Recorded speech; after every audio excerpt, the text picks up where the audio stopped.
without further ado, Al and Ron, I'll let you get started.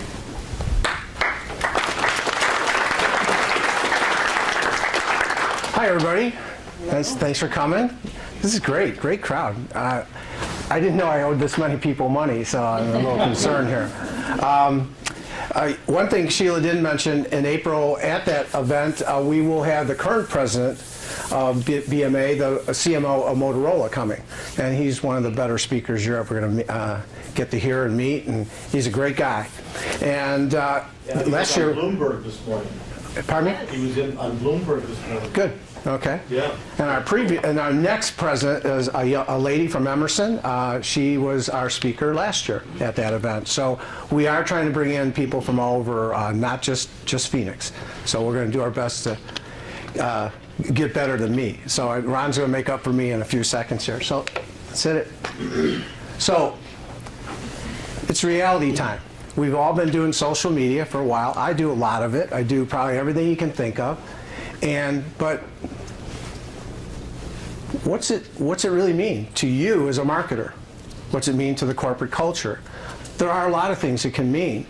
And if you are not doing it, I think you're making a mistake. Because every day I can learn something. Every day. If I pulled it up live, I'd show you who I'm following. I remember hearing a guy say something at an event, 80% of tweets are stupid. I wanted to say, because I was a guest at the thing, I couldn't raise my hand like I would do here and say, well, that's because you follow 80% of stupid people. So that's what, I mean, you follow who you want to follow. That rule, or that unwritten rule of if somebody's dumb enough to follow you doesn't mean you got to be dumb enough to follow them. You don't have to follow who you want. And then you'll read what you want to hear. You're going to hear something informative. You're going to learn something from people if you pick the right people. And if you don't know who to pick, then pick somebody in this room who you like, trust, and go on theirs and see who follows them or who they follow. That's the best trick I can give you. See who somebody else is following and go, wow. I would tell you if I follow, I don't know, 300 or 400 people, half of them are publications that our company's involved in. I look at the industry. That's the most important thing I want to look at. I definitely follow my competitors.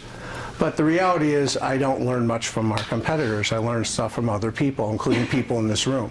So do it.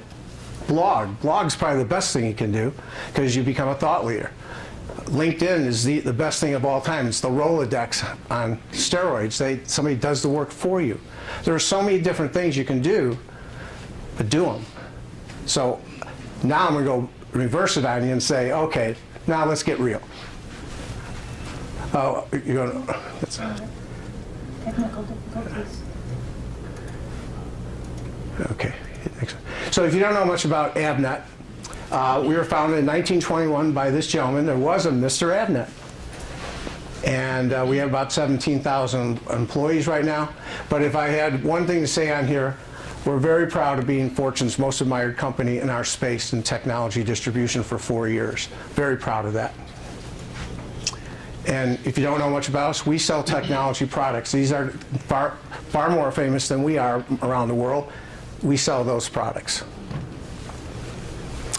This gentleman says we are the supermarket of tech when our CEO goes on, and I think he'll be on next Thursday. What I do, I'm responsible for defining the brand around the world, internal PR, community relations, impact, employee engagement, that's what I want to talk about a lot today. And my role within the C-level is to make sure company is aligned with what's going on with all the employees and so on, strategy, support. So it's probably what you guys do, we just got more people. Now my background might be a little unusual. I have worked for a media publishing company. I have worked for a manufacturer of technology products. I work for the biggest distributor in the world at 26 billion. And my background is I'm an artist and I had my own agency. So I've kind of probably done everybody's job at some point in time if you live long enough. In fact, I love the thing about the young people. What is it? I don't know how much it is, $50 or something like that. I think that's great. So if it's a democratic society, which so the 60-year-olds have to pay for the 30-year-olds. I think that's what the deal is now. So I'm going to pay more so the 30-year-olds or less can do it, which is great. I think it's the best program I've heard in a while from our group. So when you're older than 60, I grew up without any of those. It's kind of interesting. I have, and I think there's a few other gray hairs in here too, that really enjoyed how things have changed. Geez, I mean, the way life has changed to the point of ridiculousness. How many times have you gone to a restaurant and no one's talking to each other, but they're playing at the damn phone? There was something on TV just the other day on NBC. I don't know how many kids it was. I think it was 8. They're all frat friends and so on. And they were always on tweeting, texting, and so on. And they said, okay, we're going to put them down for 2 weeks. After 2 weeks, they found out the next time they got together, all of them, they actually were talking to each other. That's pretty sad. But that's kind of stuff I'm a little concerned about today, and that's... So, I was called blog boy, tweeter D, tweeter dumb. I was the one that carried up the flag that we should do social media at our company in front of 225 leaders of our corporation, and I was basically laughed off the stage. But being half Italian, I knew I was going to get back at them at some point in time, and I was going to eventually win. And I think we did win. And it was really important to do that. I just got laughed off the stage and went on my merry way, but we figured out how to win the battle. And we really have. I'm not going to bore you with the details on that one, but it's an interesting story that now I would tell you out of 10 C-level executives, 4 of them are blogging. And they couldn't spell blog before. So the positive side, it's the best thing ever to repurpose content.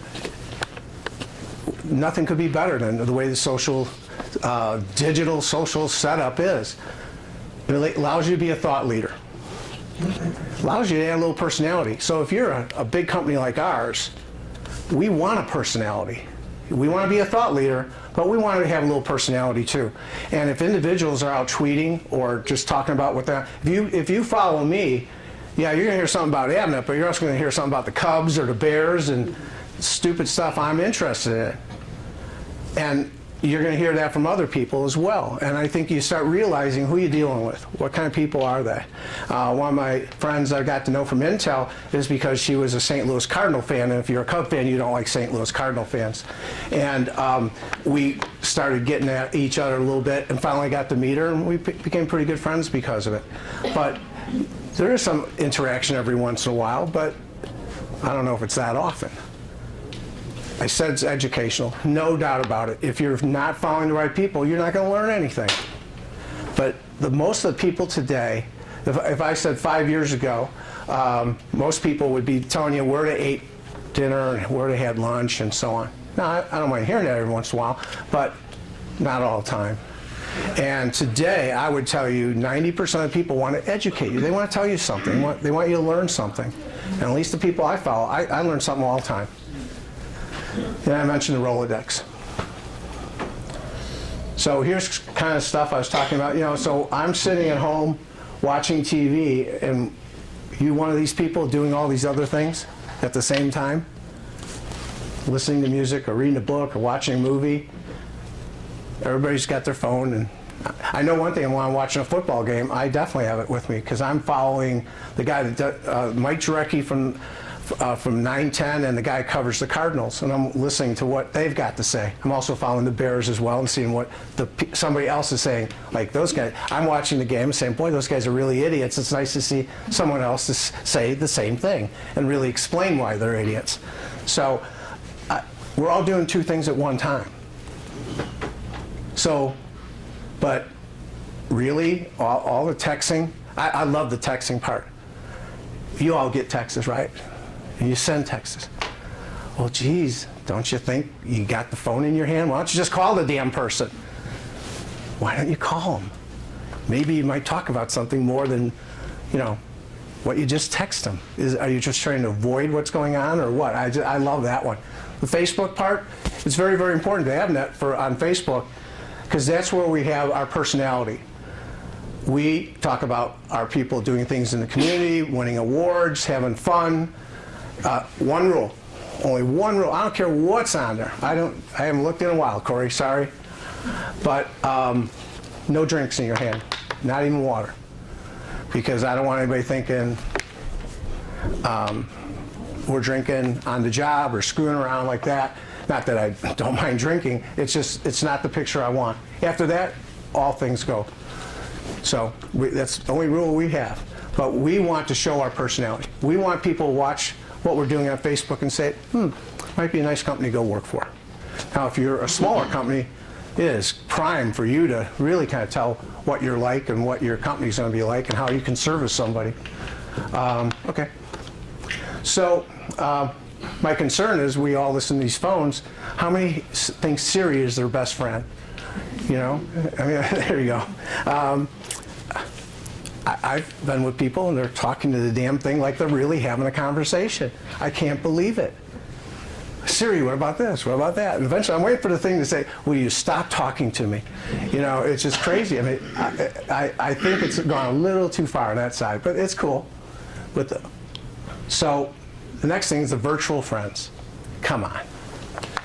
Give me a break. I love the one commercial with Toyota where the girl is in her bedroom. She's got the computer, the lights shining on her so it's at night, and she's going, God, I feel bad for my parents. Mm-hmm. I have 500 friends, and they only have 30. And she gets out of the bed, walks past the door, and it's too bad. The thing she doesn't know is the parents are out having a good time in the woods somewhere, you know, and getting crazy while she's just staying home. And it's so true. And it's crazy that we're worried about virtual friends. Go and get some real ones. These are some of my real friends, guys I grew up with. Tell me, this looks like the Rat Pack here. So that's the gang I grew up with in Chicago. We had a great time.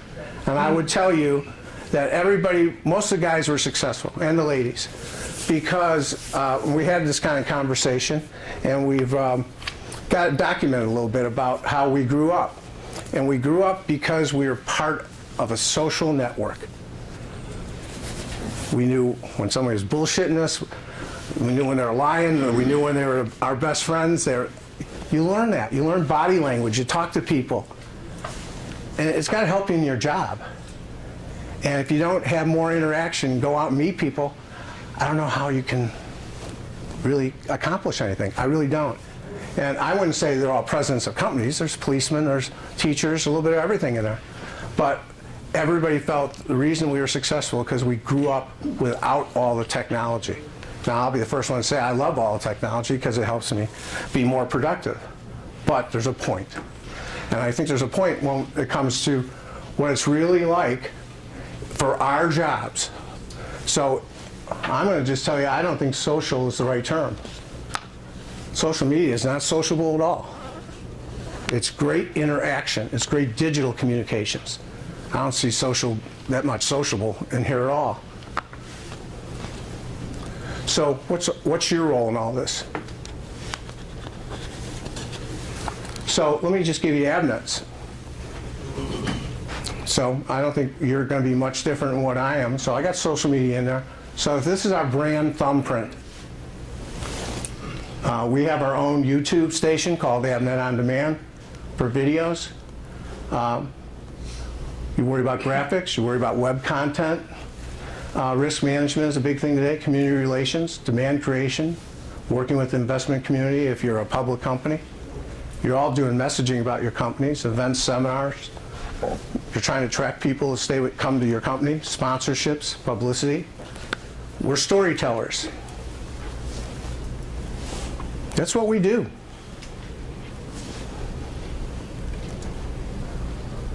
This is what I think tactics were like at Avnet in 1998 when I first came to the company. We did advertising and we did PR, which was kind of new to us, but that was what we did. Print, direct mail, trade shows, kind of a website. When I look back on it now, it looked like a PDF. We did co-op. We did educational seminars even then. So we like to be a thought leader. We were before I ever got there. And we did internal communications. Okay, so let's go to fast forward here. One thing was missing on our trade show. So let's look at a couple new things. Online content, multimedia, video, community relations, global seminars, virtual events, blogs, tweets. So there's a little bit more, kind of that thumbprint, right? But the interesting thing about why these little people are here, we have no control over what they say. So when I was a marketer in 1998, we controlled the message of the corporation. In 2012, we have 17,000 potential brand ambassadors for our company. And I have no idea what someone's going to say in the next 2 minutes. Anywhere in the world. I don't know what they're going to say. We're going to see it on TweetDeck. We are going to eventually see something. And trust me, we've had some folks make some mistakes, and we had them recover pretty quickly because of those. But it's a different world. So you, as a marketer, what are you going to do about it? You know, we have guidelines, and we talk about examples of what you should or shouldn't do, all that kind of stuff.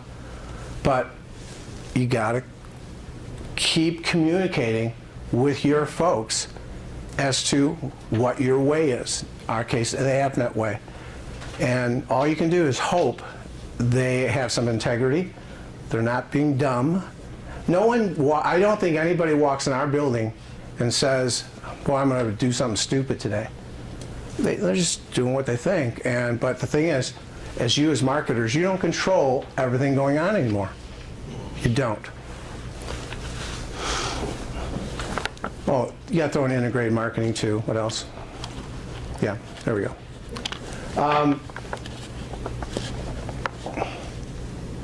So kind of back what I was saying, you can't control what's happening. You can contain it. But there's also this issue here. Is there so much out there that you're going to everybody's going to get tired of reading about you or talking about you or tired of even listening to you. So there's a balance. Don't do too much and don't do too little. And I think I want to talk about that more as we talk about balance. So I kind of hinted to you already, who do you read and why? Why do you read? Why do you follow those folks? Or why do you read certain blogs? Or what videos do you watch? And I'm not talking about where the cats are killing each other or anything. I'm talking about business videos. And I think this was one of the most interesting things I saw in a survey the other day from somebody in Europe. They gave us this document telling us how we were doing in PR, and my friendly PR people are down here and they do a great job. So I wasn't surprised at the results, but they asked some different questions, and one of them was, do you know who writes about you? I had no clue. I had no clue. I mean, I can guess, I know some folks, but it showed us exactly how many times people were writing about us. Blogging, who was tweeting about us, and so on. I found it very interesting. And the same thing went on the PR side. I think I have a much better idea because we follow that all the time. And I would tell you, Sonia would tell me if anything went wrong, I'd know this afternoon. She tells me anything goes wrong quickly, or if something good, bad, or indifferent. But the thing is, I had no clue. And I thought that was telling, and I hope we keep track of it. There's no doubt about the SEO parts, and Sheila's the best at that, and she'll tell you how that. But I've used this line way too many times. Avnet sure did not get our brand because of tweeting. It's not really high on my radar screen, all the social media. It's pretty low on my radar screen, what I do for a living. Maybe somebody in our group that does it, and even so, it's not that big of a deal. But we can sure screw up our company if we don't keep track of it. Okay? And I'm all for doing it, and I said I have no control over it, so I want our folks out there. I want them communicating. I want them out there tweeting. I want them to tell whatever they want. But be careful. Because, you know, the brand walks on 2 feet, and you want engaged employees. This is part of your jobs. I don't care how you look at it. Marketing people are responsible for the culture of the company. And engaged employees plus loyal customers in our vernacular means profitable growth. We could talk about this all day. That's the easy part. Employee engagement at our company means commitment. We ask our employees every 18 months about 60 questions. We find there's a subset of questions. We find out how committed they are. Would they recommend having it to a friend if they had another opportunity for the same job, or for more money, or where would you leave? And we get the answers that way. Line of sight is what we do for a living. Do they get the information? Do they understand the information? Do they know where we're going? Do they know what their job in life is? I don't care if you're on the dock or a VP of engineering. Do they understand? And our scores are pretty good, so our line of sight's pretty good. And engaged employees inspired to go beyond. Well, I got to tell you, I don't think anybody that's not inspired is going to tweet or do any of that kind of stuff. They're not going to do it. They're not going to go outside their comfort zone. They're just going to do what they want and go home. You want them engaged. You want them inspired. And then hopefully in the long run, you're retaining and attracting good people. I'm not going to go through all this. These are all things we do. But let's go to some of the things I was talking about, the personality side of this thing. And that's employee engagement also is being with your employees. It's the little things. We get involved in corporate discounts for movies, theaters, the arts. There isn't a ticket in town somebody doesn't ask for, and we try to get it for them. We do softball, golf, bowling, health and wellness fairs.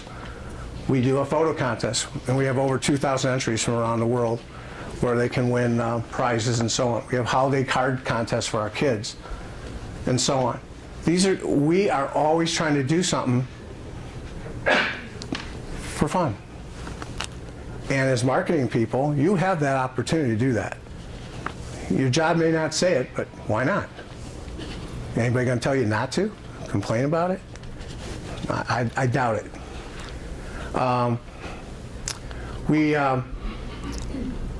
We found out 40% of our employees are involved in some type of Facebook activity. So Corey runs our Facebook page for Avnet in the back, and so he tells the fun things that are happening, and we encourage everybody to put their pictures up. How many people are involved now? That are following us? Yeah. Well, within a year we started from about 200 and we're up to 1,600. Okay, good. Better than 1,500, I guess. One of the things, yes, sir. Can you tell the difference between employees communicating with each other or learning about the company versus customers coming to your Facebook page? Do you know what the split is there? Can you tell him what the breakdown is of the people, employees? For Facebook? Yeah. It's higher employees. Not as easy as LinkedIn. LinkedIn breaks it down very plainly for you, but Facebook, it's different. Right. You have to go through the followers. But it's, to my knowledge, around 70% is our folks. Majority. Right. Okay. I don't think customers are ever going to communicate with us on Facebook. We don't expect it. That's not our strategy. I might see it on tweeting, absolutely. In fact, I always enjoy when we say something really good or something really bad. You know, business is bad or really good. People retweet things, and I have, and Hannah knows, I'll go add up the 125 tweets in the last 24 hours about us, the retweets, and then I add up how many people follow those people. And go, guys, if you don't believe this is important, we control our destiny here somewhat in this area, you're kidding. That one statement by this one person was retweeted, and it's been seen by, 100,000 people or whatever it is, 30,000 people. You got to know, you got to keep track of these things, where they're going. Would you go back? I'm sorry. I think there was one more thing in there. So this brand awareness thing, we don't advertise in town. We do a lot of PR, we do a lot of things in the community. The community thing is the most important, and I think I'm going to get into a little bit more, but we got our brand awareness up from 20 to 60% in about 7 years because of that. And it's not because we advertised, it's not because we tweeted more or something. These are things that we actually got out of the building and met people and did things for people. This is one of our better programs. This is for college students in town. We've been doing it for quite a few years. And then we also have a virtual game. And the virtual game this year was won by somebody from Yale. And we just got a pretty cool sponsor, the New York Stock Exchange. They like what we're doing, and they might want us to take it more virtual for them in other countries. So we're kind of excited about that.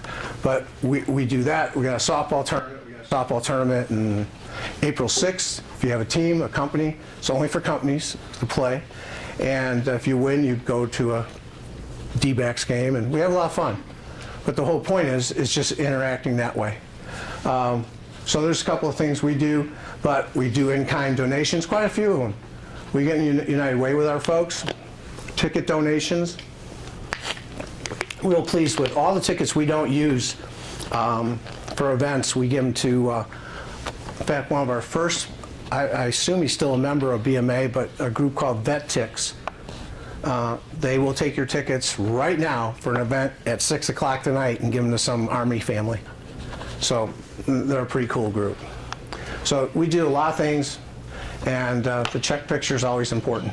In fact, those two guys will probably be the ones speaking to you at the, this is a gentleman who runs the sports programs for Waste Management, and he's the big chief from last year. I assume he'll be talking to us. These are just other things we do. We have our own grants program, which is kind of cool for us now is 8 hours of paid time off. So that's a good thing. We celebrate anniversaries. We also celebrate history. We have a little historical museum in our place. And one kind of interesting thing I keep track of, I don't know if it's, I think this is more important to me than how many people are following us on Twitter. Our employees currently spend about $250,000 a year. That number is kind of low. Buying shirts or apparel or items with an Avnet logo on it. I think that is a thermometer of how our people are engaged or inspired to be part of our company. It's their money. And so if they're spending $250,000, $300,000 a year on our stuff, either to wear or give somebody else, I think that's important to me. We have our own awards programs in the Marcom area. I don't know if I'm really going to spend much time. Okay, so what does that mean? All this kind of not hug the computer, hug somebody else type of thing. Here was our employee engagement a few years ago. 1, 2, 3, 4, about 9 years ago. 65%. Today it's 77%. Interesting. It's nice to see the numbers go up. But what's probably more interesting is the profits went up. Same kind of scale, pretty much. So I've drank the Kool-Aid that if you have engaged employees, probably a pretty good chance they'll be pretty good in being engaged with the customers. Al, how did you measure the employee engagement number? Okay, I mentioned before, engagement meant commitment and line of sight. So there's percentages given to each of those. So when you add them up, you get the number. Again, I could spend all day on it, but it's really that simple. How committed are the employees, and how often do they understand what's going on? The line of sight scores, which again, Marcom people would be responsible for. So we have a lot to say. An external firm who handled. Oh, I'm sorry. Yes, we do it with a firm called Towers Watson, And they currently have about 7,000 customers. So they actually not only tell us how well we're doing, they'll compare us to other companies and can see if we're doing better than the world or worse than the world on everything from pay to commitment. Al, I have a question for you. Yes. So you mentioned the first time you introduced social media, you got laughed off the stage in front of the company leadership. So it obviously takes a tremendous amount of commitment and resources that you dedicate at a corporate marketing level or a communications level to kind of stay active in social channels. How long was it before you were able to stand back up and show people, here's why we're doing it? How long was that time period? 2 years. And the next year, at that same meeting, we brought the best person we knew in the business to come speak to those leaders. And we called it Off Broadway. So our meeting ended at Thursday at noon. At 1:30, we had him speak.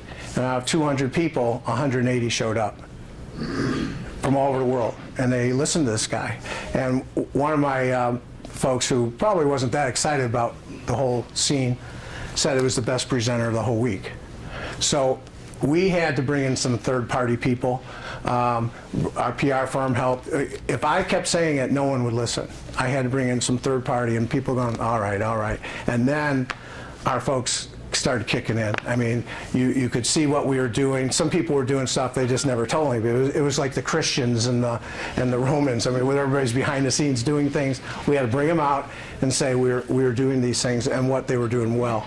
And we started doing guidelines, and eventually we now have global meetings on social media, what we're doing, good, bad, or indifferent. Yeah.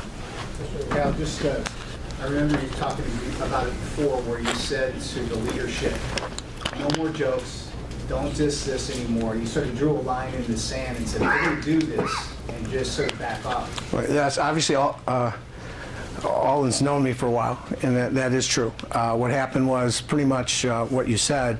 When did it take? It took about 18 months to 2 years, and then when we had the final meeting with Sonia and her boss and our VP of PR, sat down with the CEO, COO, CFO, investor relations, and HR.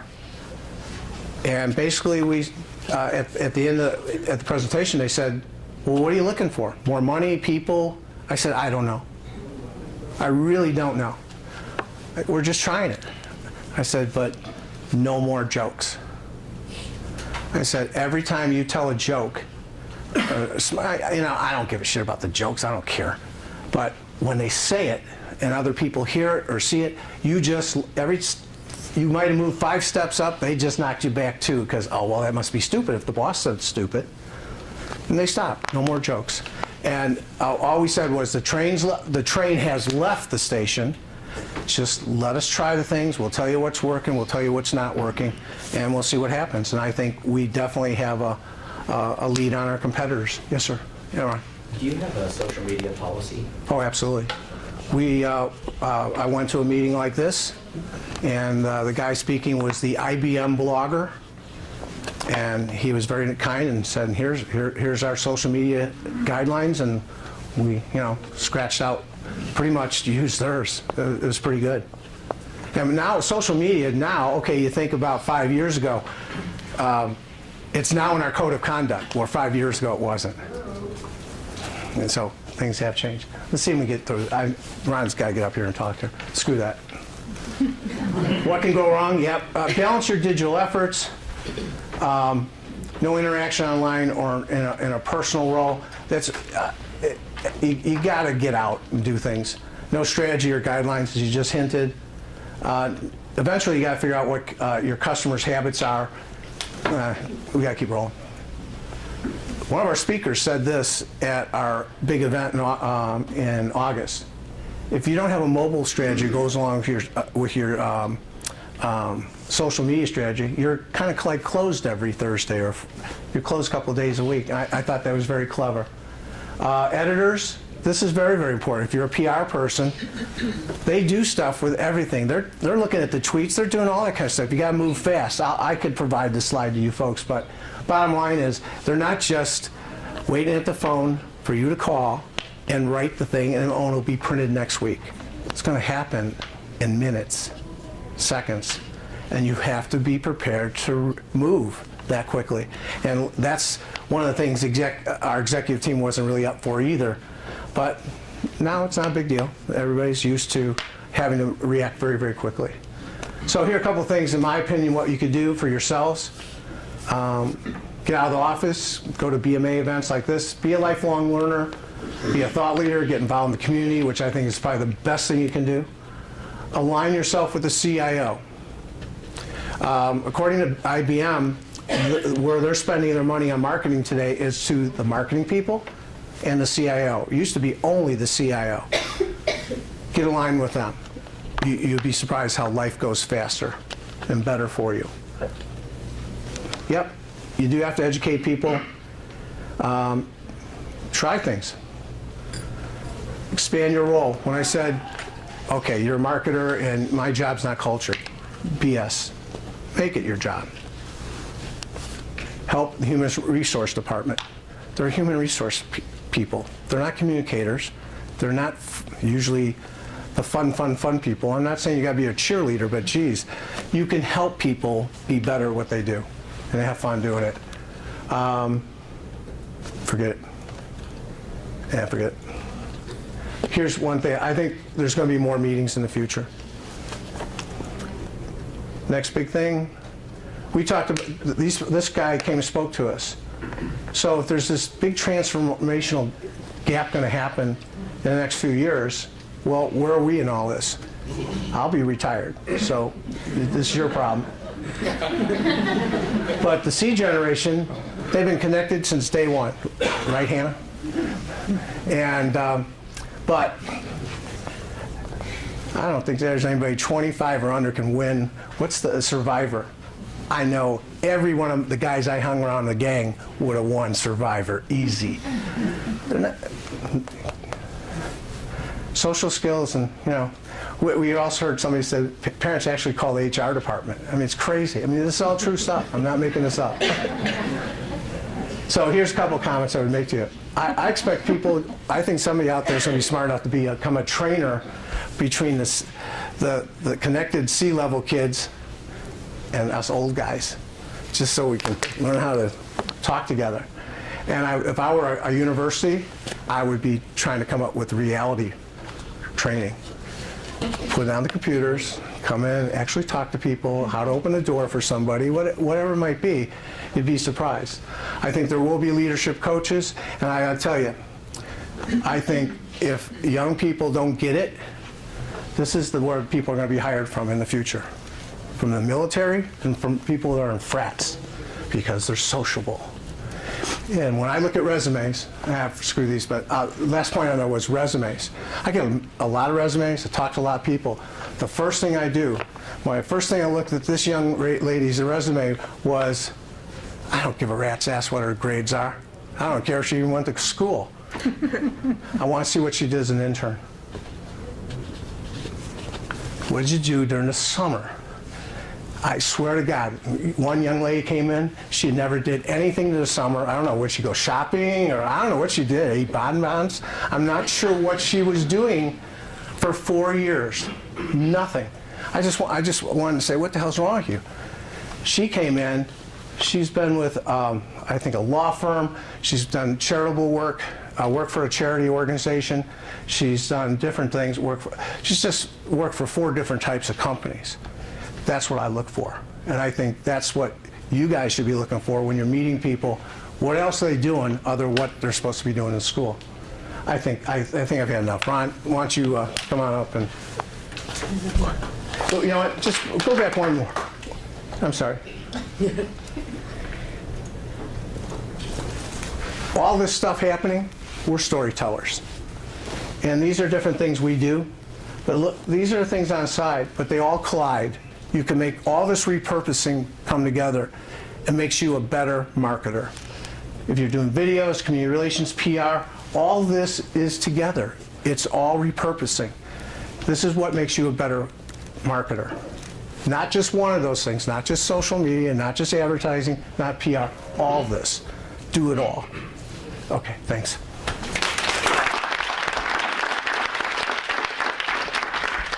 So I am Ron Vocone, Director of Mission Critical for Gray Construction, and I wish I had anything remotely 007 to say like Sheila said, but, I think you do. well. So mission critical is one of those terms that engineers make up to make themselves sound cooler than they really are. End of the day, I build data centers. So that's the core market. I'm not a marketer, wasn't even involved in business development until 2008. Just got thrown into it when the economy crashed and pulled me out of the field and said, go find some work. So that's how I got into that. Go ahead. So mission critical environments, data centers, call centers, kind of a unique sales cycle, very long, usually a year to a year and a half, depending on how early you're involved in the pursuit. And you're dealing with, there could be any one of a number of parties that are leading the charge for the owner. It could be the customer from a finance standpoint. They may have a technical guy, an engineer leading. Could be a agency, construction manager, an owner's rep kind of thing. And they also lean on subcontractors, electrical or mechanical subcontractors that work with them. They'll lean on them a lot of times for a recommendation for a general contractor. So it's all over the board, and that can make this very challenging. So I have been with Gray Construction since March of last year. Very new, was charged with building a new line of business, starting up a mission critical group. Gray is very well known for building manufacturing facilities, things 500,000 square feet and larger, distribution centers, a lot of big box things in California and a lot over the Southeast. So, and we've got a nice resume of data centers, but a lot of them were in another facility. So the Gray name is not associated with data centers. So that was really something I thought I might spend the whole first year doing. And that's kind of the case study that we're going through here is how do I get the Gray name out there as quickly as possible, make that connection with data centers. So actually go back one. So the challenge is, again, we aren't associated with data centers, or weren't, I should say. High barrier to entry, meaning that if you don't have the right engineers, the right resume, the right connections, you're not going to get your foot in the door. Limited brand awareness, limited commitment to the market, and what that means is, as much as I'd love to say, give me $20 million, I will start you a heck of a mission critical business. I'd hire a bunch of business development folks, we'd be everywhere. That's not reality, not in this economy. So they hired me, I'm a one-man show. So how can I make Gray look bigger in the mission critical market? And how do I make myself look like more of a thought leadership, amplify the message, get the word out? So brand development, associate Gray with mission critical, establish thought leadership. And what I mean by that is I would say that I had some thought leadership going into this. I've expanded that, but I need to attach that Gray name to it and build credibility. If they see you on social media and you're putting out consistently quality content, eventually they think, whether it's right or wrong, that you know what you're talking about. And again, attaching the Gray name with that. Develop relationships with industry leaders. I've continued that. There's several people that I've probably been interacting with for 2 years, 3 years on social media, sometimes full conversations back and forth on Twitter, which kind of gives you an idea of the engineering types that I'm dealing with. But haven't met face to face, you do, it's nice, and that's an important part because eventually you got to make the sale. But trying to develop a rapport with the industry leaders, and they love to do it through social media, has worked great for me. Brand awareness, amplify the message, get the Gray name out there, but not repetitively just talking about Gray, and I'll get more into that later. And eventually, we're talking about lead generation. We want to start at the top of the funnel and bring in leads. It's not going to be someone sending me, it's happened once, but it's usually not someone sending me something on LinkedIn saying, hey, I got a project for you, you want to come out and build something for me? But it gets the ball rolling, gets your foot in the door.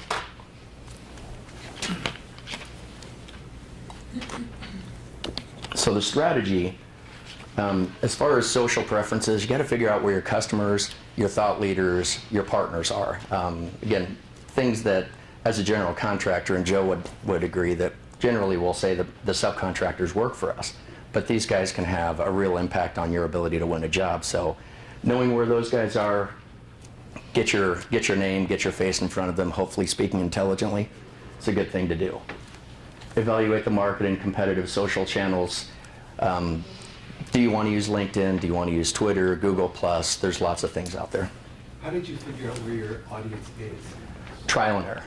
and I hate to put it so bluntly, but initially, I'm much more strategic now, but it was a lot of spray and pray. When you know, I got a question. Because you're mission critical, so we colo at IO Data, we have a lot of high level Fortune 500 companies that we do work for. We can't discuss who we do work for at all. So now you got to write white papers on it or put things out there on that, but you can't tell who you're doing it for or anything like that. Yep. Right? You got the same Yep, issue. absolutely, yeah. How do you break that barrier? Well, you try to find what they will let you talk about, like say a Fortune 5 software company based in Seattle area. They'll let you say stuff like that. They won't let you say who they are, which I can't say. So. Question over here? I had the same question. Okay. You guys are thinking alike there. All right. All right. Establishing the relationship goes back to a lot of times I'll be at a conference and I really like what someone's had to say. I'll hit him up on LinkedIn. He doesn't know me. I didn't meet him. I don't have his card, but I'll blow a little sunshine and he'll usually accept. And then you find some way, eventually he'll see your face coming across his LinkedIn screen and hopefully you're connected on Twitter and he starts noticing. So, and hopefully there's some interactions that come. It's a long-term process. You have to be committed to it. As Al had said, it's not something where you're going to see something happen positively over a 1 or 2 month period if you're going to do it organically.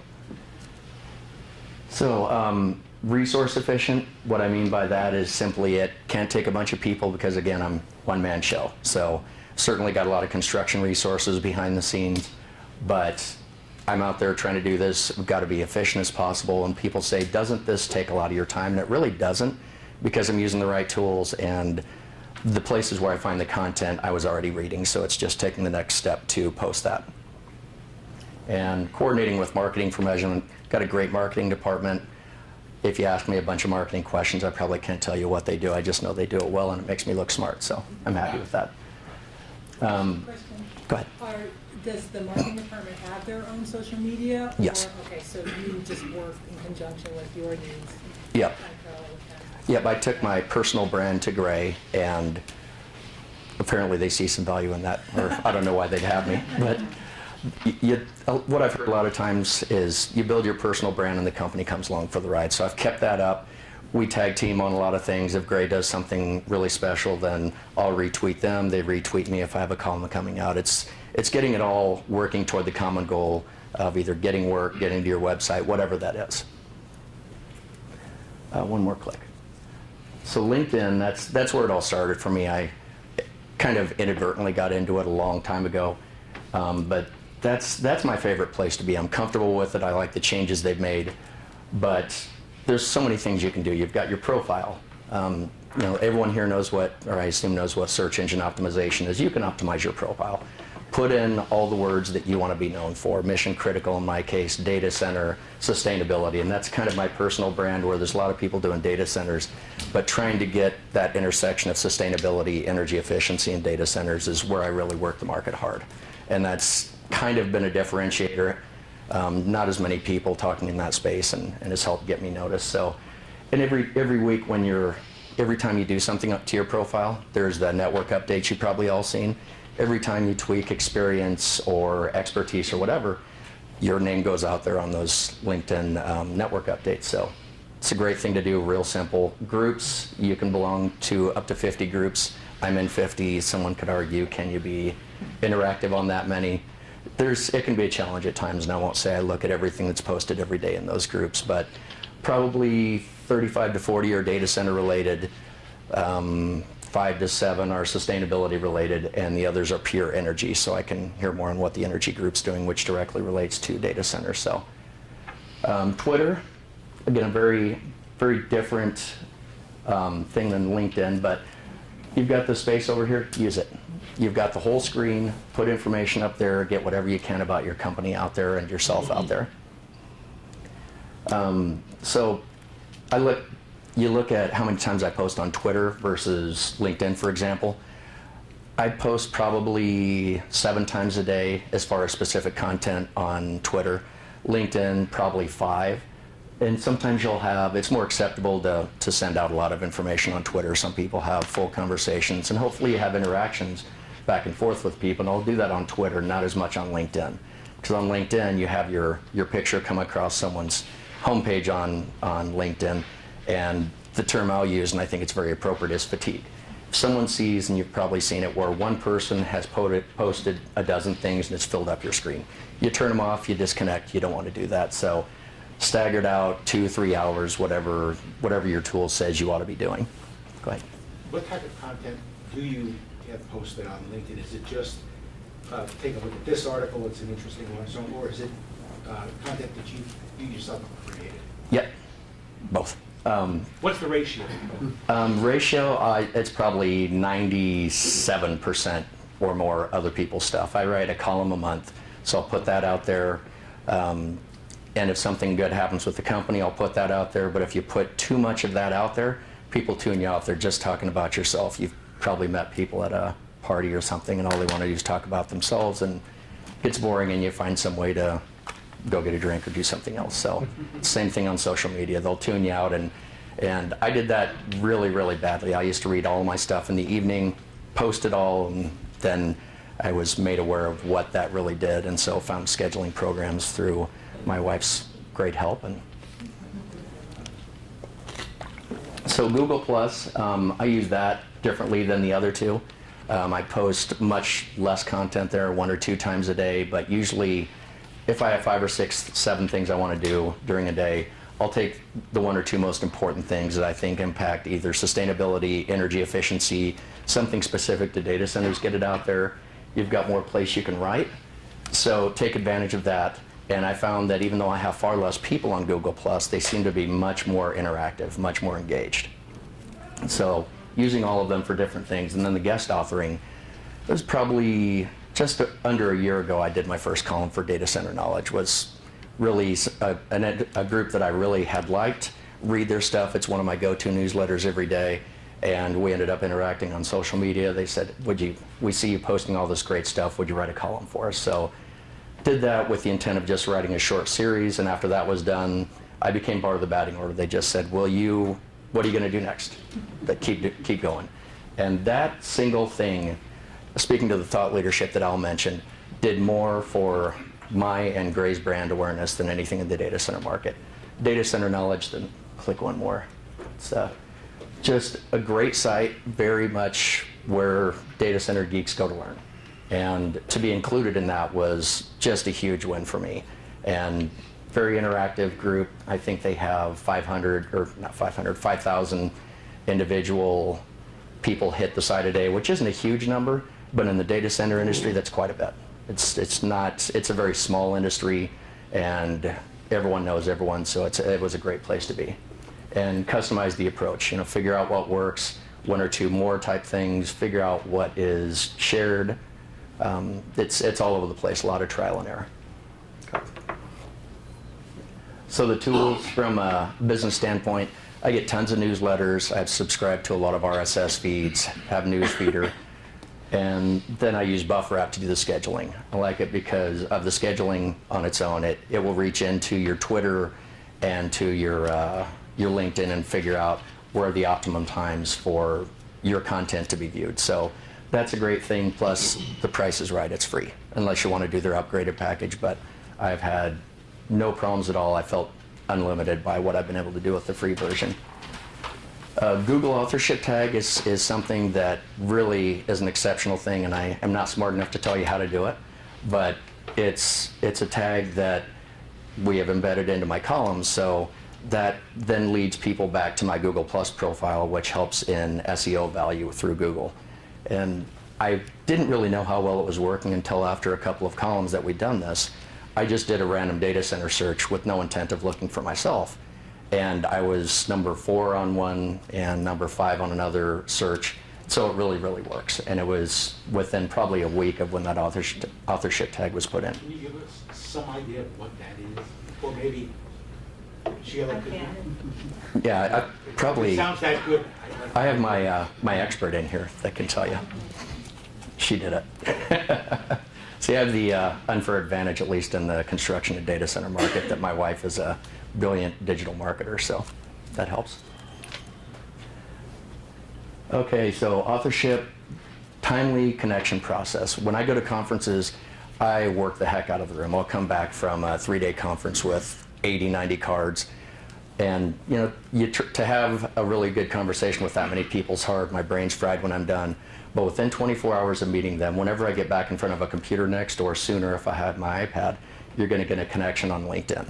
And I'm going to check and see if you're on Google+, see if you're on Twitter, and start following, make that connection. And on your LinkedIn, I hope that it goes without saying, personalize the message.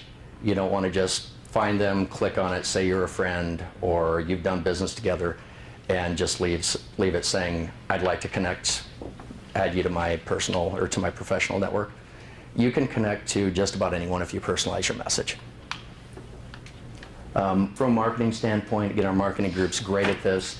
CRM integration, make sure these connections are tied into our CRM and get some value out of those. Website analytics, how much is social media driving traffic to your website? Because that's where we look even bigger. We have a great website, shows off our projects really well. And PR monitoring is a big thing. So the results, the business interactions, this is an example, speaking engagements. Beyond writing the column, probably the biggest thing, second biggest thing I would say, is speaking engagements. If you're the guy up on stage, especially if you have a company that has a limited resume, as we have a decent resume, but we're certainly not up with the top 5 in the industry, you don't necessarily want to show people your resume. I mean, certainly will, and hopefully it's good enough, but if you're that guy on stage and you're speaking, you skip that first date. They don't ask you for a resume. I spoke in Santa Clara and had a couple of guys from KeyBank come up to me and say, we have a $200 million fund that we just started. We want to fund data centers. Can you help us find some projects? I bet I can. Pretty sure. Spend your money for you. So, and just completely random guys running down the aisle with their business cards out. That's great. Last year I spoke in Santa Clara, Chicago, Washington, D.C., Northern Virginia, here in Phoenix for a Tech Council event. And remarkably, and again, purely social media related, been asked to present at a sustainability conference in September in China. I don't know if that'll bring me any business value, so whether I go or not, we'll see. But it just shows the reach of social media. It's incredible. Publishing invitations, again, the data center knowledge. I did a webcast a couple of weeks ago with UBM Future Cities, which was, again, sustainable and data center related, and then they've asked me to write a column. So those things are all great and are a direct result of social media. Perceived awareness, it's a very unique thing for me. I have an example where I was at a great data center conference out in San Francisco. There's this one particular guy with Vantage Data Centers. Been trying to meet him for 2 or 3 years. Very much a thought leader, can get me a job with those guys from a construction standpoint. And I had connected to him on LinkedIn a long time before, but had never met him. So a friend, business contact, said, oh, I'll go introduce you. He's a friend of mine. So went over, introduced me, says, oh yeah, we've met. Yeah, we met quite a while ago. And it's almost subliminal. You have your mugshot on LinkedIn coming across the page every 2 to 3 hours. And the perception is that, unless you know that these tools exist, the perception is that I'm posting stuff from 6 a.m. to 10 p.m. So and let that perception stay. That's fine. I'm good with that. And meetings. I'd gotten to know some folks from various economic developers around the country, Nebraska being one of them, because that's where I'm from originally. And they're, believe it or not, getting into the data center market. So have gotten to know those guys at a conference. I've shared some of their content, done some promotion for Nebraska and other states over LinkedIn and Twitter, and have become their friend. So I'm at a conference in Santa Clara again, and they have a guy that's got a very unique project in the data center world, and they made sure that I got a meeting with this guy. You got to meet Ron. He knows what he's talking about. That's, just having people, it's like expanding my business development network. Even though there's one guy from Gray focused on it, having other people like that around the country doing stuff on my behalf, I mean, it's certainly not their focus, but they're looking out for me. That's a great spot to be in. And recruitment, I wouldn't have the job I am if it wasn't for social media. Headhunters, and if you're higher up in the company managing a lot of people, you don't want to hear this, but it's the reality. So keep your employees happy, because otherwise headhunters know where they're at. If they're active, they'll find them. I get probably depending on what my activity level's been, I can get anywhere from 4 to 5 calls a week. You know, it gets irritating if you're happy where you're at, but it led to a very unique opportunity that I have, so life's good. And KPIs, share of the voice, what kind of lift does your brand get out of this? And the number of mentions, whether it's Gray, whether it's myself, and again, does it lead to something more? And I've, you know, similar to Al, I had a lot of doubters in Gray very early on. I had a couple of guys say, do people just call you up and say, here's a job, go build it? No, but no one ever just calls you up on the phone and says that either. So you've got to work, get your foot in the door. And at the end of the day, you have to, I could say all I want on LinkedIn and Twitter, but when I show up in front of someone, I still got to know what I'm doing or I'm going to get laughed out the door. So I still need to be that geek. Reach metrics, impressions, frequency, ROI versus paid media. I have the single upgrade, the first upgrade on LinkedIn. Twitter's free, Google Plus is free, Buffer's free. Pretty good ROI. So, it's fine. So learning social media's got to reflect your offline business. That's where I was just going, is you've still got to deliver. If you're a constructor like Joe and myself, we've got to be able to show up. We've got to talk the talk, not only from a technical standpoint, we've got to know the subcontractors, know how to get permits, all the things that a builder's got to do. But social media can help accelerate or at least get your foot in the door with those kinds of people. Know your market, and this is where I really shine, because I'm probably the biggest geek that you guys will ever meet, is getting in front of the right customers. If it's a financer, you don't want to go that far. He doesn't want to hear about the number of hours of free cooling in Lincoln, Nebraska. But if you're talking to their engineer, he does. He absolutely wants to hear that. That's going to help him make the right decision on the site. So speaking their language and respond to all comments. If you post something, whether it's in a group, on Twitter, a blog, a column, whatever you want to call it, if it's on LinkedIn, it's going to tell you automatically if there's a comment. Respond quickly. I had an unfortunate interaction recently with an engineer that didn't like my column, and he just took it way beyond the intent, was simply to talk about a certain topic, and he put on a long diatribe about the number of hours of this and the degrees and that, and I just had tried to stop it, several interactions, but if I hadn't seen that, it could have really gone south, and he could have just continued to beat the heck out of me. So you don't want that to happen. Hopefully they're good interactions. Someone says, what about this? I can get back on and answer, well, here's what I think about this situation, this location, whatever it is. And if you do that, you're not only responsive, if it's a potential customer, he can say, wow, he's responsive on social media, think I was going to be on my project. It just is a great thing. And then the give to get. I've seen a couple of contractors in town that all they do is post about, look what we built, look what the project we have is, and people tune it out. People want to hear about, it's educational, as Al pointed out. The more you can put on there, the more quality content you can put out, the better. The best compliment I've had on social media is I've had a couple of engineers just in the last couple of months, but probably a dozen over the last 2 years, say, I don't even need to go to newsletters anymore. I just watch your Twitter feed. That's right where you want to be. I'm the authority. I mean, whether I am that smart or not, he thinks I am, so that's all that matters. So, especially if he's got friends with money that want to build data centers. So, give to get. Most of your content has to be real, educational, do something for your industry. And then you can slide in the occasional column that I write, or the occasional, Gray just built a great data center, or Gray just opened up a huge manufacturing facility in Tennessee. And people will notice it then. Then you get those retweets because they appreciate what else you've done. So test, tweak, evaluate, repeat. You know, you can see over a period of time, a couple of months, and sometimes quicker, what your changes have done. So just keep playing with it, and you'll figure things out pretty quickly. You certainly figure out quickly what doesn't work. Operational efficiency, again, make everything as automated as you can, with the exception that you can automate an RSS feed or your news feed. And I know people that do this try to search for data center, and it dumps every so often into their feed. I've seen a couple of really bad examples of where people have used certain words to try to get their not so nice blog or website, if you will, noticed, and he tweeted a couple of those things, and I won't tell you what the underlying business was, but it wasn't good. So everything that I post, I've read. So I would stick to that. if you can't keep up, then just try to share less content, because you'll run into trouble, I think, if you automate things like that. So that's all I've got, and feel free to hit me up on LinkedIn. So, how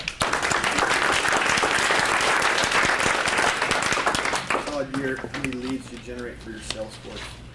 Do you know that are like what you consider like a hot lead, or a lead that might go to a CRM?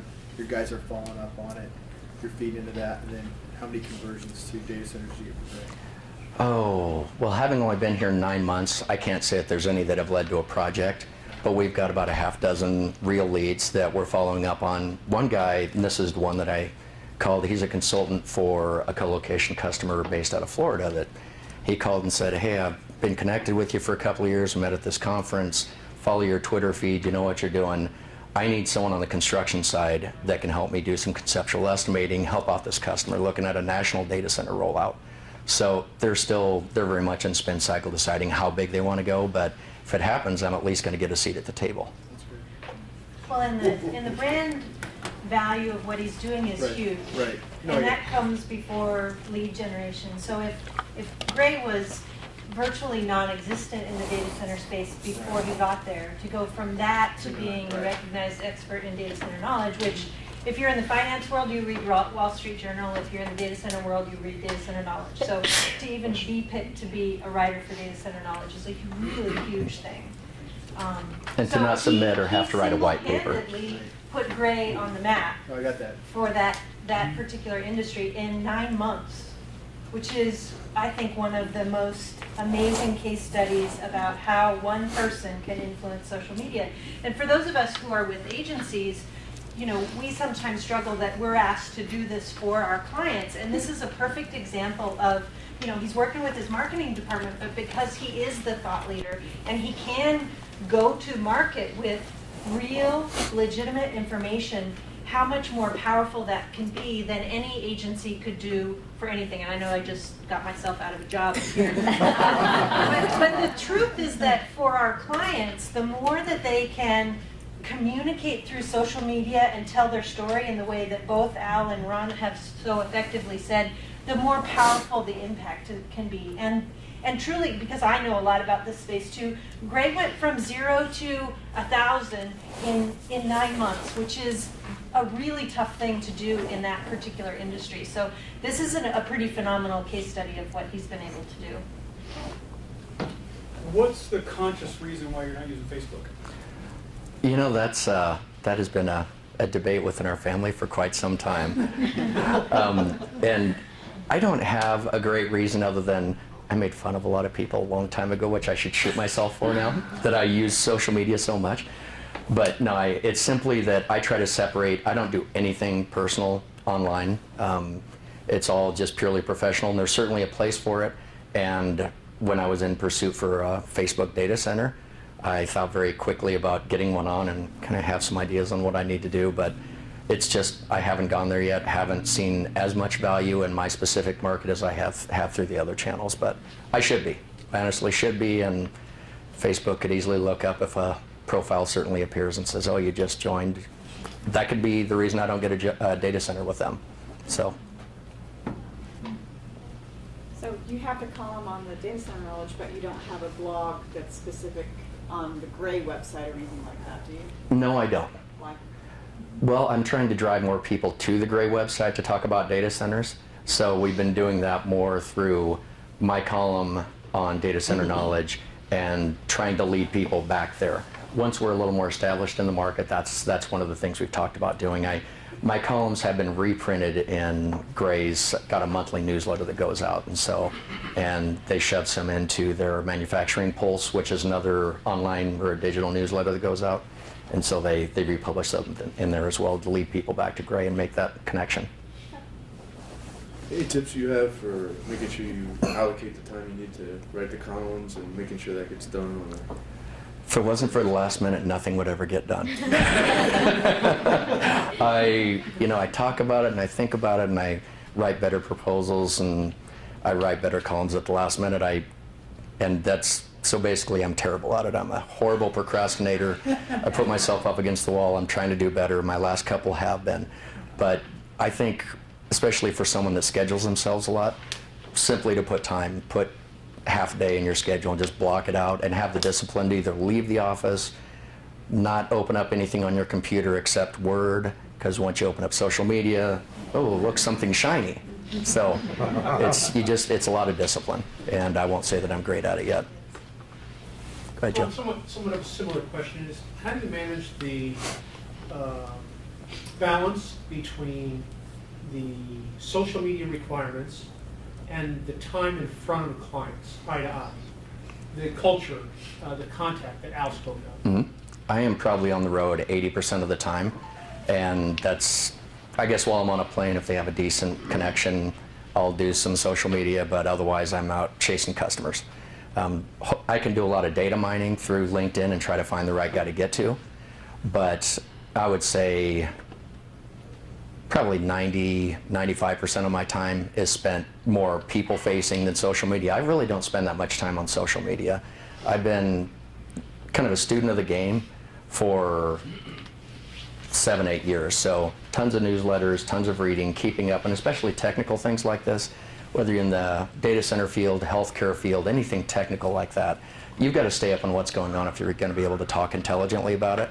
So I already had that reading done, so the added time for social media is probably 15 to 30 minutes a day.